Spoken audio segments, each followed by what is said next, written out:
اور دعا کی بڑی قدر کریں۔ ہزاروں مصیبتوں سے جو آدمی نہ چھوٹے، ناممکن مصیبتیں ہوں، تقدیر کو بدل دیتی ہے دعا۔ یہ کہنے والے ہیں حضرت محمد مصطفیٰ صلی اللہ علیہ وسلم۔ آج یہ لوگ دعائیں دل سے مانگتے بجائے ریلیاں نکالتے ہیں، آپس میں لڑتے ہیں، تقدیر بدل جاتی ہے۔ مصیبتیں دور کرے گا اللہ، لیکن فوراً دور ہو جائیں اور تمہارے اعمال کا محاسبہ نہ ہو۔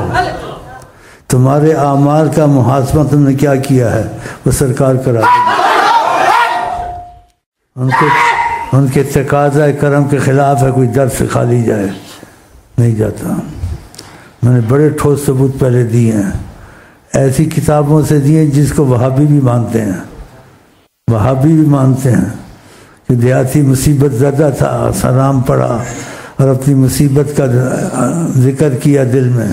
آقا سب کچھ جانتے ہیں، مصیبت کا ذکر کر کے نکل گیا۔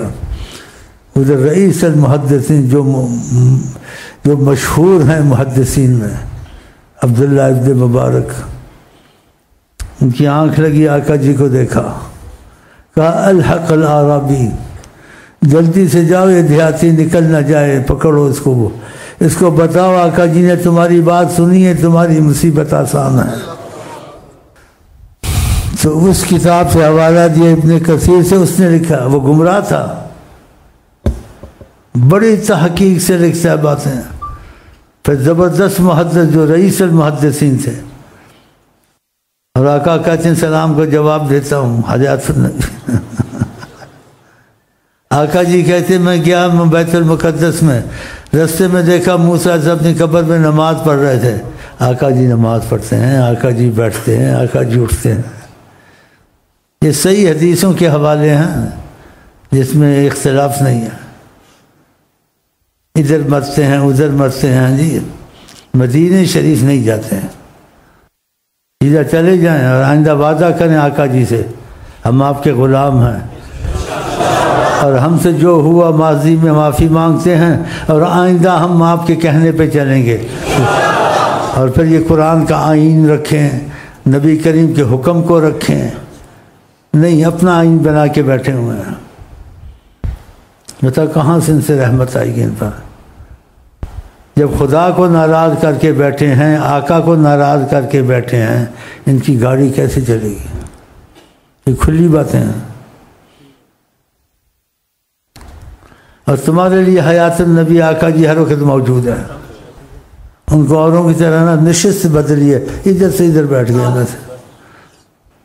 اور فرما بھی دیا ہے، ان کی بات پر ایمان ہونا چاہیے کہ قیامت تک سب کچھ میں دیکھتا ہوں جو ہو رہا ہے، یہ انہوں نے کہا ہے، تو شک کرنا چاہیے۔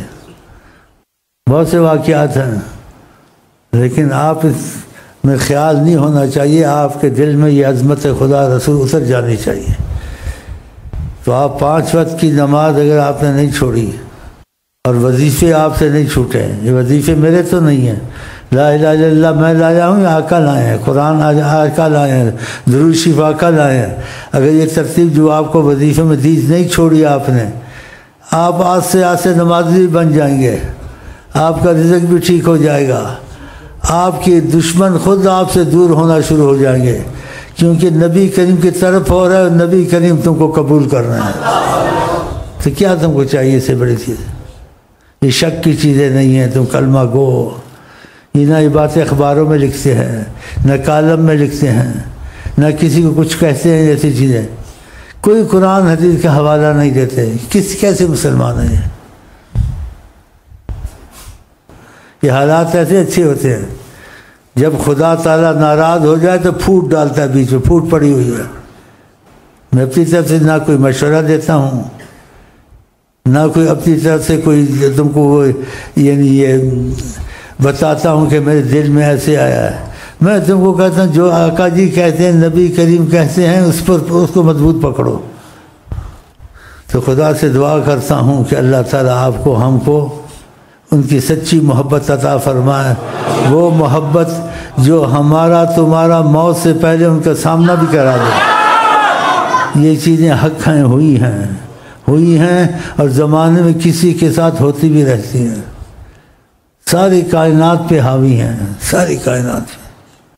اگر اللہ کے بعد کسی کے ہاتھ میں سب کچھ ہے، دنیا آخرت کا تصرف، یہ یقین رکھنا وہ حضرت محمد مصطفیٰ آقا کی شکل میں شیطان کبھی نہیں آتا۔ اسی سلسلے میں بعد مشائخ سے آقا نے کہا سب کچھ خدا کے ہاتھ میں ہے، خدا کے بعد سب کچھ میرے ہاتھ میں ہے۔ ہاں تو خدا کرے آپ کا دل جب لگ جائے، اگر دل صرف لگانا ہے تو آقا جی کی بات کو اہمیت دیں، آقا جی سے موافقت کریں۔ آقا جی رحمت اللہ عالمین عارضی طور سے وقتی طور سے بن کے نہیں آئے ہیں، قیامت تک رحمت اللہ عالمین بن کے آئے ہیں، اور سب کے لیے جو ان کی طرف آ جائے تو تمہاری ہر مصیبت میں دخل دے سکتے ہیں، تمہارے ہر کام، ہر مشکل جو ہو اس میں وہ تمہاری مدد کر سکتے ہیں۔ وہ تم کو خود پتہ چلے گا جب تم اس طرف آ جاؤ گے۔ ہم کو پتہ چلتا ہے نا، میرے پاس کوئی وسیلہ نہیں ہے، فقط حضرت محمد مصطفیٰ۔ وہ باتیں نہ کرنے کی تھوڑی سی مجھول کر دیتا ہوں، اگر کہہ دوں انہوں نے بھیج دیا ہے یا خود آ گیا ہوں، یہ اللہ جانے۔